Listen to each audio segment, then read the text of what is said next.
ఇది వచ్చేసి మసాలా కర్రీకి కావాల్సిన పదార్థాలండి. ఫస్ట్గా ఒక బాండీలో కొబ్బరి, నువ్వులు, కాజు, అది కర్బూజా ఇత్తులు ఉంటాయి కదా, అవి బాగా ఫ్రై చేసుకోవాలి. బాగా ఫ్రై చేసుకొని పక్కన పెట్టుకోవాలి. అలాగే ఒక బాండీలో ఆయిల్ పోసుకోవాలి. ఆయిల్ పోసుకున్నాక వేడయ్యాక ఆనియన్, పచ్చిమిర్చి వేసి బాగా ఫ్రై చేయాలి. అవి కొంచెం రెడ్డిష్గా అయ్యేంత, అంటే లైట్ బ్రౌన్గా వేయించుకోవాలి. ఆ తర్వాత మనం వేయించి పెట్టుకున్నాం కదా, అవి మిక్సీ పట్టుకోవాలి. నెక్స్ట్ ఇవి ఇందులో ఏం చేయాలో మటన్ యాడ్ చేసుకోవాలి. మటన్ ఏంటంటే కొంచెం ఉడకడానికి ఇందులో మనం కొంచెం పసుపు, ఆ తర్వాత కొంచెం సాల్ట్, ఒక టీ స్పూన్ సాల్ట్ కూడా వేసుకోవాలి. ఎందుకంటే ఇలా చేయడం వల్ల తొందరగా మటన్ అనేది ఉడికిపోతుంది ఆయిల్లోనే. మనకి కుక్కర్తో పని ఏమి ఉండదు. మనం వేయించి పెట్టుకున్న దాన్ని పేస్ట్ పట్టుకోవాలి.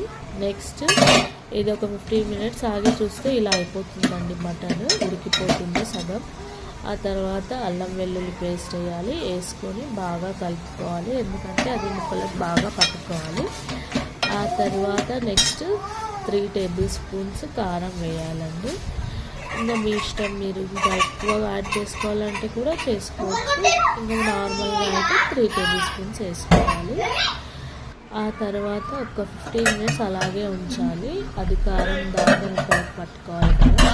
ఆ తర్వాత మనం పట్టుకున్న పేస్ట్ని అందులో వేసి అది కూడా బాగా కలపాలి. ఎందుకంటే నూనెకి బాగా ఇంకా స్మెల్ కూడా అది ఉంటుంది కదా, కాజు అవన్నీ వేసాం కదా, ఆ స్మెల్ కూడా పోవాలి, పచ్చి స్మెల్. అది అయిపోయాక ఒక గ్లాస్ అన్ని వాటర్ పోసి మూత పెట్టేసేయాలి. ఆ తర్వాత ఒక 15 మినిట్స్ ఆగి చూస్తే అంతే అండి, వేడిగా మసాలా కర్రీ రెడీ. అందులో కొత్తిమీర, పుదీనా యాడ్ చేసుకోవాలి.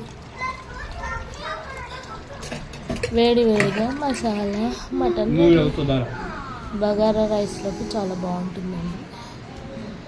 చూడండి పీస్ ఎంత బాగా ఉడికిపోయిందో.